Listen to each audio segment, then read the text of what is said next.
Here we come to our last session of the day. So I've been having a lot of fun and I'm looking forward to this. I don't know. Nate, have you made a speaking engagement in LA since Remote Research Book Tour? No, I don't think so. Wow, okay, so I didn't miss it. Because I saw Nate speak when he had recently published the Remote Research book, which is one of the early Rosenfeld media books. I recommend it.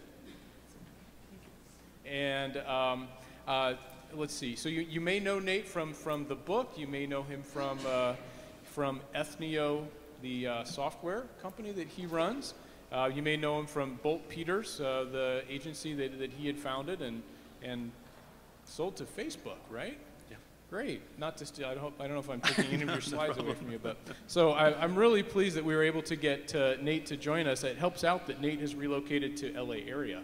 So yeah, so he's now one of our own. Awesome. So without further ado, I'm going to turn things over to Nate for our final session of the day. Thank you.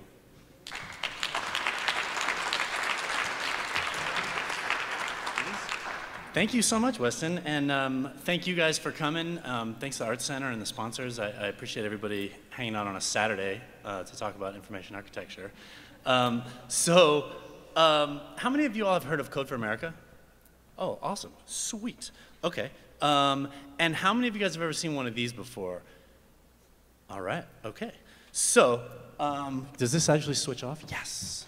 How many people here know how many Americans roughly are on some sort of food assistance nationwide?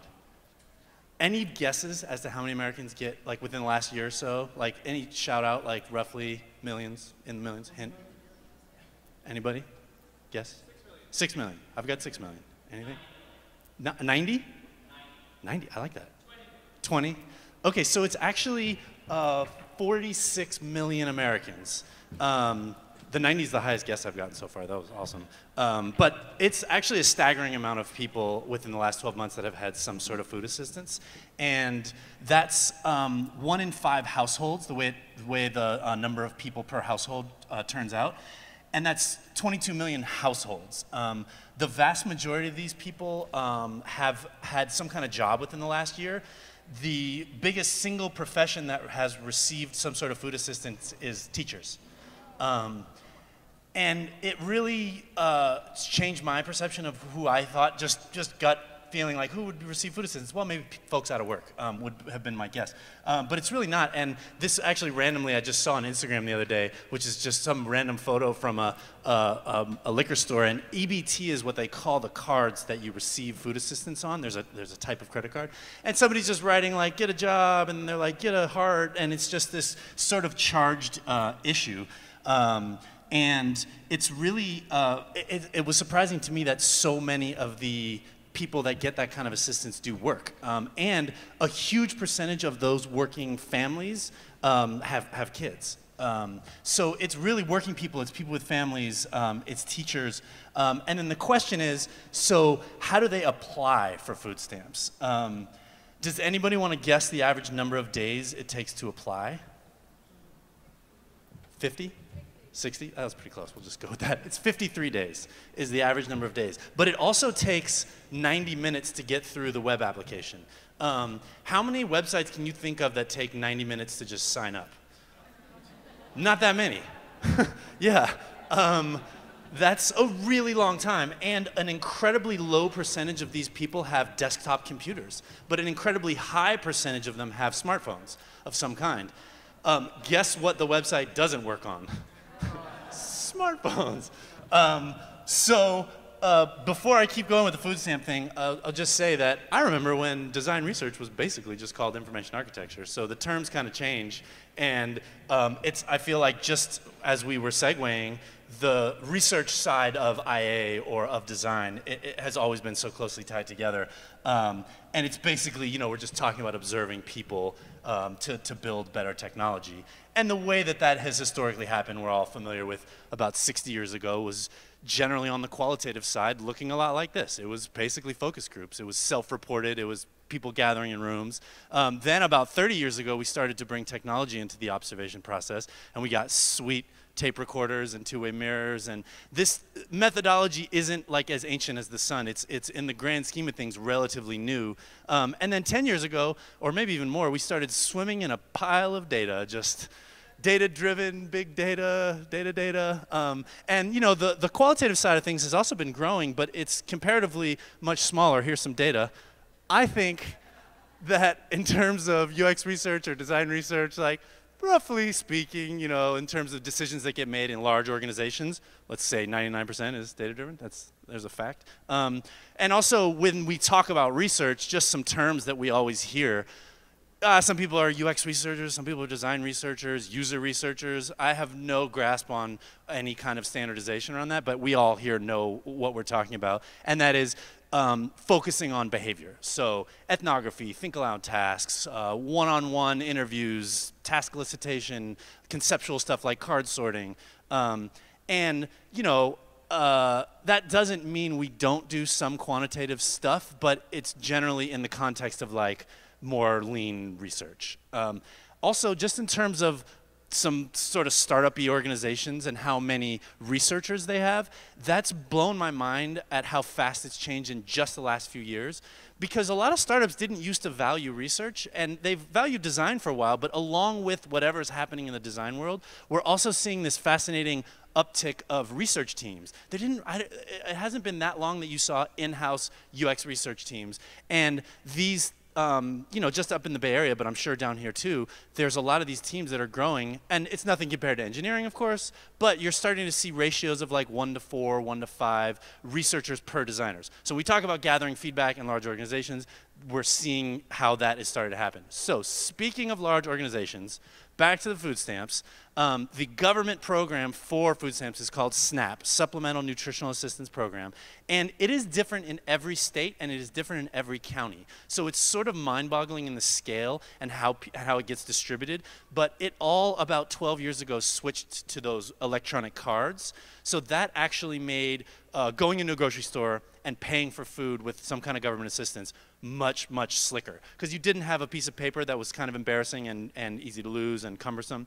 You just have basically a credit card, but you can only buy certain items with that card. So if you try and buy like something that's not on the list, it just won't work. But this came to the attention of Code for America that has a Health and Human Services specialty. And these three folks, Alan, Jacob, and Caroline, started about 1.5 years ago looking at this application process. And it was this area where they realized a little bit of research could help them understand what these people were going through to get on the program. So I'm going to play a quick video, let them do the intro of what their work Amelia. was. She's a mother of 2 living in San Francisco. She has 2 part-time jobs, and she goes to the grocery store on the 1st of every month when her food stamps benefits come in. So a couple of weeks ago, her and her 2 kids got on the bus. They went to the store, they walked through the aisles, filling up their cart. They waited in the long checkout line. They waited for the cashier to scan each of their items. And then Amelia went to pay with her food stamps card, and it was denied. So she tried again, and it was denied again. And then she dug into her purse looking for cash, but this month she didn't have enough. And the people behind her in line were getting a little impatient. So she left her groceries on the counter, gathered up her 2 kids, ushered them out of the store, back on the bus, back home without any food. Imagine how Amelia must have felt. So we think this happens about 1,000 times a month in San Francisco, and we're going to tell you the story of why this happens and what we're doing to prevent it. So about 10 days before Amelia went to the grocery store, she got this letter in the mail. It's called a Notice of Action. It's a federally mandated letter basically telling her that something is going to change with her case. But the problem with this letter is that it's really frickin' confusing, and it's intimidating, and most people who see this don't really know what to do. And Amelia didn't know what to do, so she set it aside and did nothing. And by the time she figured out what this letter was trying to say, she had already lost 3 weeks of benefits. So from the agency's perspective, this is known as churn, is when somebody needlessly falls off and comes right back on a program. And churn it's a waste for everybody. It's an unexpected shock for clients, and it's a big waste of resources for the agency. So what are we going to do about this? What would the ideal experience be for clients? So to answer that question, we interviewed staff, and we talked to clients, and we visited nonprofits, and we shadowed eligibility workers, and we even applied for and enrolled in these services ourselves. And we learned that the ideal client experience would be direct, it would be empathetic, and it would meet clients where they are. So we decided to redesign the notice of action from this to this. Let's just send clients a simple text message before they lose their benefits. No more bad shock in the grocery store, no more needlessly going without benefits, and no more angry phone calls coming into HSA. Seemed simple. In fact, it seemed so simple that at the beginning of the year, this was just a small side project. We were so wrong. That was like 6 months ago, and now Mark is going to tell you what it took to get there. Thank you, Jake. So, what does it take to prevent many other people from not having an Amelia moment? Well, we partnered with the Human Services Agency to create a text message system that we called Promptly. Now, Promptly doesn't replace that scary letter that Jake showed you, because HSA still needs to comply with state. Okay, so that was about 1.5 years ago, and that first thing they built was the alert system. The second thing they built was a whole new application for food stamps. But in order to do that, they wanted to first look at the existing interface for applying. So let's go through it super quick. So when you go to get food stamps, this is the website. The first button as a first-time visitor to this website to apply is called View My Benefits. I mean, I don't know about you guys, but that doesn't look a lot like a sign-up. And so then there's also that text link, Apply for Benefits. They both go to the same place. And now you are here, which is create a My Benefits account. Nothing intimidating on this screen. You have to find the next step there from that text box. Then you have to enter the password, and they give you an example, sample 1, 2, 3. And there's the next step, which is this email, which sends you your username in plain text, so no security problems there. And then you have this weird sign-in picture. It's so right out of the gates, and we're like less than 1% of the way through. It's this pretty scary, intimidating process. And now you get congratulations, but you haven't done anything. You're not even close. So the only next step is in that yellow box. Or this weird picture, which is another apply for benefits. Now there's a continue button, which is good. Now there's absolutely no consistency or next steps. Then you have to give your social security number, but then you don't, and now you're 4%. Keep in mind, you already got a congratulations. We're just like scratching the surface, so you kind of get the idea. Now you have to do your social security number again. There's now your 27%, which is such a weird arbitrary number, and on and on and on. So hopefully at this point you're wondering what the heck the connection to food stamps and me is, and that is that the government reached out to use our software, which is called Ethnio, and they placed this intercept in the middle of the application process, and Code for America ran the project. So they got people who are really in the middle of applying, real people applying for benefits, and they just asked them a few questions and then set up one-on-one interviews with them. This is what the interface looks like. They did 30 one-on-ones, or 30 phone interviews, and each interview took about 10 minutes, and they discovered very quickly that each of the 58 counties in California had a completely different process. So they let people go through those application processes and then did 15 follow-up interviews. They also did a little bit of data. They knew that only 40% of people that applied ever finished or ever received benefits, which is really low. And after all that research, they were able to completely redesign the program. So now if you go to getcalfresh.org, this is the new setup. So it's much more in line with what we would think of as like a sort of up-to-date experience. It also is a responsive site. It's sweet. They're kind of in the process right now of trying to get the government to take what they've completely built as a nonprofit and actually implement it across other states. So I kind of think it's this massively high impact result of research that they could go in and change something that could affect millions of people and affect their ability to provide for their families. This is the rest of the process. It's, you know, it's good. It's awesome. It's what you would expect. So they got the average time down to 11 minutes from 90 minutes, which is so cool. Yeah. The 53 days part is complicated because you still have to go through with an assigned representative and they still have to review your case, and there's not much they can do about that. But they get the exact same information in 11 minutes, the government does, that they got from the 90-minute thing. So I think it's a good win. And that brings us to what we're talking about, which is different ways that design research affects us. And the first story is that it does have social good. Sometimes gathering this kind of information can lead to design that makes real social change. Sometimes I forget about that because we're so deep in corporate stuff or game stuff, which is awesome, and we just kind of forget there are real practical, social, positive impact to this stuff. So that's the first one. By the way, my name is Nate Bolt. I did have, like Weston said, a consulting firm for about 10 years called Bolt Peters, wrote this book, and then sold the company to Facebook and did a couple years there and at Instagram, helping to manage the design research teams there. I left about a year ago to run Ethnio down here in LA, and Ethnio's the just super obscure research recruiting app, and I also make weird time lapses. So next example, to just flip it all the way around, is rampant runaway capitalism. So everybody know who this is, pretty much? Yeah. Does everybody already know the chunky tomato sauce story? Oh, sweet. Okay. So what Malcolm Gladwell in one of his books told the story of is that in 1980, this kind of famous researcher named Howard Moskowitz came to Prego and said, I have an idea for a different kind of research.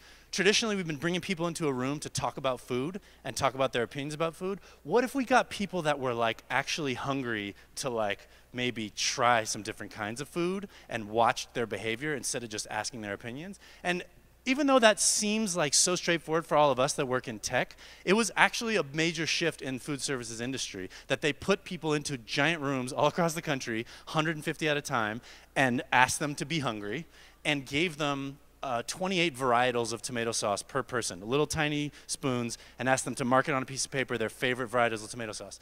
Another funny thing about 1980 is that extra chunky tomato sauce did not exist yet. And if you've ever walked into the grocery store and saw 45 varietals of tomato sauce and thought, oh my God, I just want tomato sauce, you could thank Howard Moskowitz, because he made Prego $600 million by suggesting that there was a new varietal called chunky that nobody had ever thought of before. And that was a direct result of putting these people who were hungry in a room. And there's this funny quote that, you know, we used to just ask people what they wanted, but it turns out when you're building things, maybe that's not sufficient. So, you know, another sort of potential example here is we can really hone the methods that we use to sell products and services to people from this research. Say that's good or bad, I don't know, but that's definitely an impact of design research. Another impact of design research will take us back to 1988, and this is a type of radar that is now really standard, but it was the first time it had been installed on a military vessel. It was Aegis radar, A-E-G-I-S, and this is the USS Vincennes, I believe, and the Navy decided to, without much testing, put this brand new interface on this ship. So this was the first ship that received this new interface, and the radar operators had training. So they didn't just get it like shoved in front of them, but they didn't have a ton of training, and no designers had ever observed live in the field use of this radar. What happened next is incredibly tragic and terrible, and that's that somebody misinterpreted the data on the screen and decided that a flight that for some reason had its transponder turn off, signaling that it was a civilian aircraft, and they thought it was descending towards the ship and launched a missile and shot down a commercial airline with, I think, 200 innocent civilians on board. It was an incredibly sad and devastating thing. The history of it is somewhat controversial because there are a lot of people that say it was done on purpose. I have no idea, but I do know the fact is that was the first time that interface had ever been used on a warship.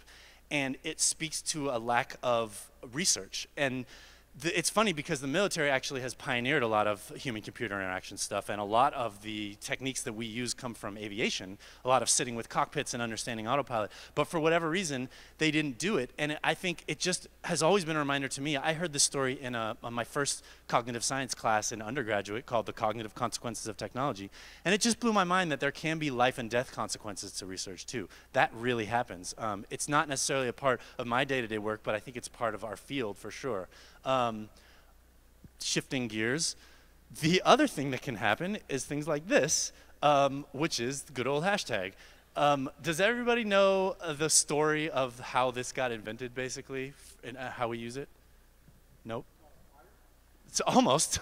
There was this guy, Chris Messina, who's a developer in San Francisco, and in 2007, he just got on Twitter, which was still pretty early in the days of Twitter, and he said, hey guys, I think we should just start using this symbol, basically, to designate a topic. And Twitter, which has always been pretty dedicated to research, saw this behavior amongst their users and decided to make it an actual feature. So before 2007, hashtag was not an official part of Twitter. But this guy, a user, essentially just suggested it, and Twitter was watching that behavior and implemented it. Now, this is maybe pushing the definition of research if you believe that, like, sort of watching customers and listening to their feedback is research, then I would say it is. But it could also just be, like, general business savvy, I'm not sure. But either way, I think the hashtag has changed our culture. It's become, you know, a big part of how we have discussions, how we watch TV, so many different things. And that all came from this little research team at Twitter whose their job was to sit around and watch people's behavior on Twitter. So I think it actually can, design research can lead to cultural shifts. It can lead to identifying behavior that changes things. The Facebook team at the Facebook research team's official job is empathy. So they're supposed to, like, give out cans of empathy. That's part of the mission there. And they feel like they have so many engineers that never leave Menlo Park and so many users all around the world that it's really important to communicate back to people how the experience of using Facebook really is on a bad internet connection or on a really bad phone or in a country without dependable internet, all these kind of things. And it really surprised me that Zuckerberg is a huge qualitative research fan. His whole vibe and, like, being so logically driven, I would have assumed would have been like nothing but quant data. That's all we need is big data, and that will show us the way. But there's a quote from him, he really felt like qualitative research shows us things that we wouldn't normally understand. And he also really feels like you can't have too much understanding about how your products are used. Now, I think that 2 years ago, or I think that 4 years ago, if I had said this about Facebook, you guys would have laughed.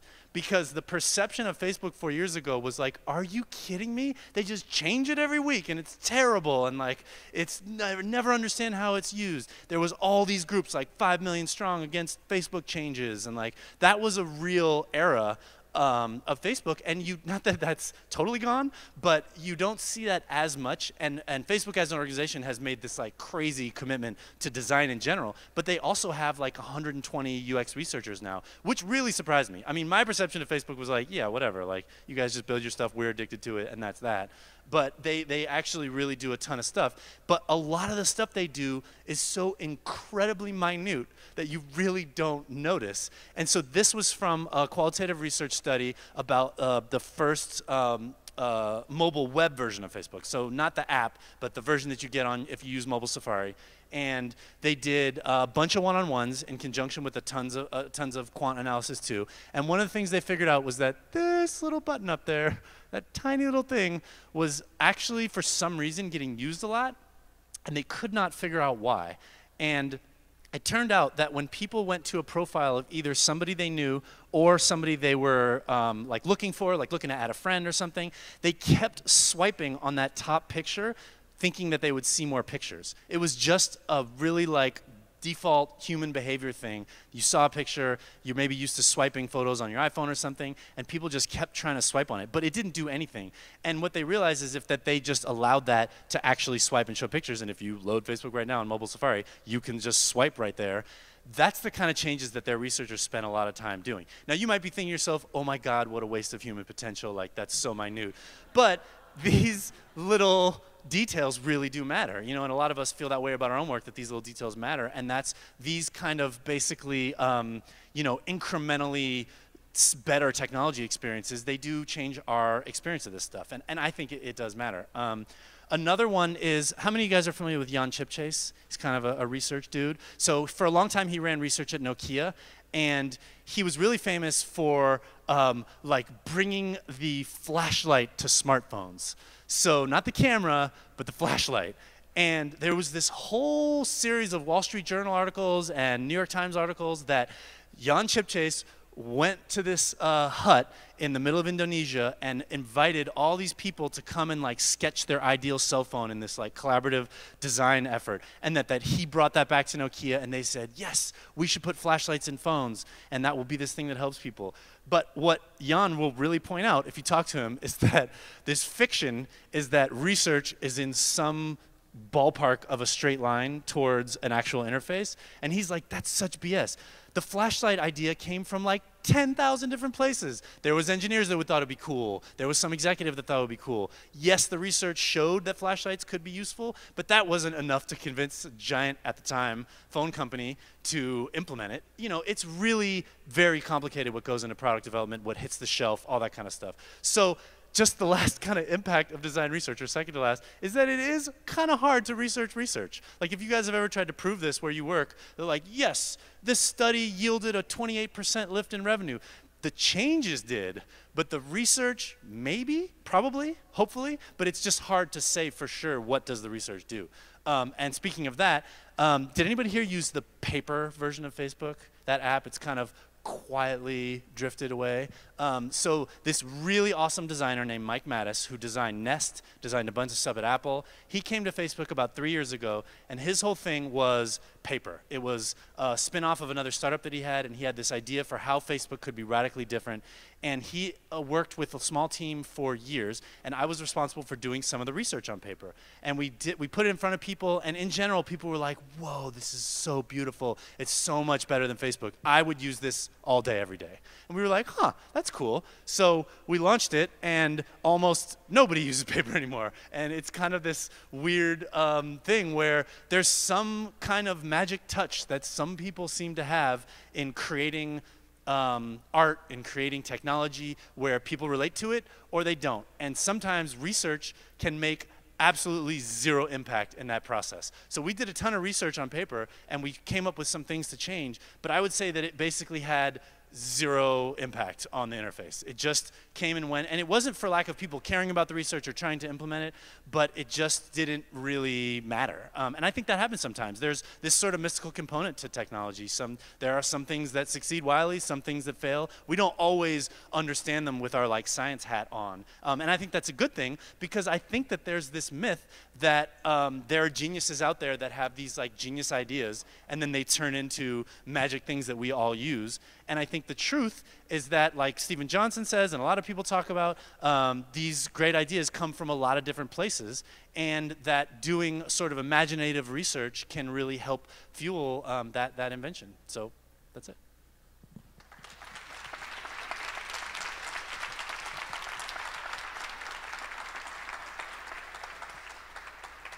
So this is sort of some stuff on, if anybody's interested more in like deeper design research stuff. This is just a random mishmash of links and articles and stuff.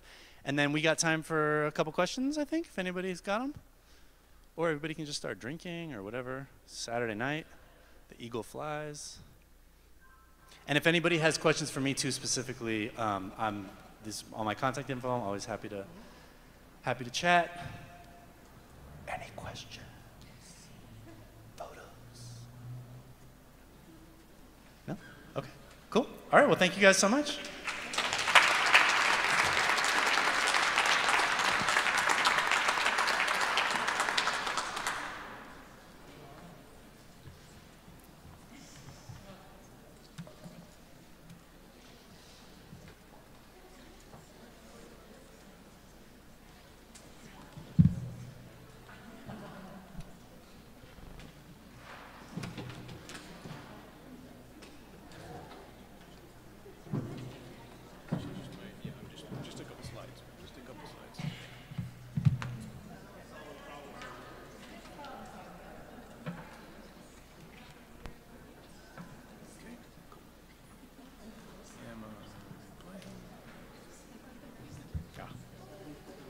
Thank you, Nate. Really appreciate you joining us today and sharing with us. And, oh, okay. There we go. All right. Thank you, Nate. Great. Really appreciate having you with us today. And I don't want to stand between you and all of your glorious after parties, but I'm going to take a minute here because I really need to thank some people. So look, it's really simple. We would not have been here without these people.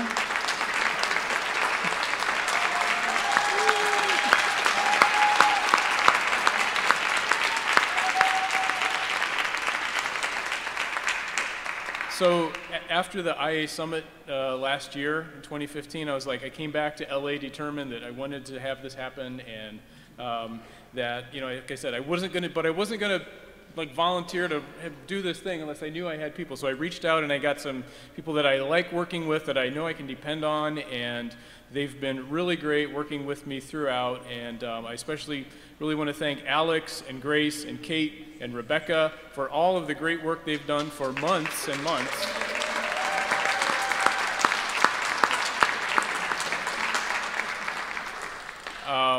And let's see, okay, we also got a lot of great help on day of, and you know, the folks whose pictures I didn't put up here, they've also been involved for many months, and a lot of help on the day of, and it was really neat to see where people kind of came out of the woodwork and became really key members of our team for putting this together. So I appreciate all of the great volunteer help. And I also want to thank our sponsors again. We had really great sponsorship locally here, and I appreciate all of that. It's what made this day possible for us, so thank you.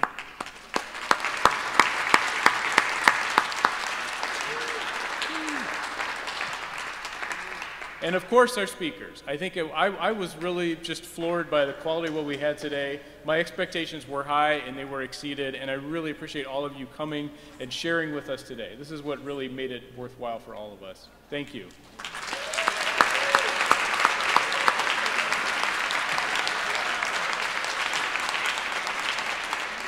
So thank you all for coming. Thank you for encouraging our behavior.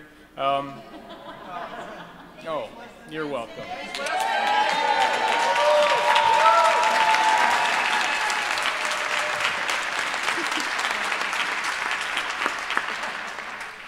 And now you have to get out. And on your way out, you may find there are still there might be some loot at the loot table. You may find, not loot. And you may find there's snacks of various types. You can grab some on your way out. Thank you.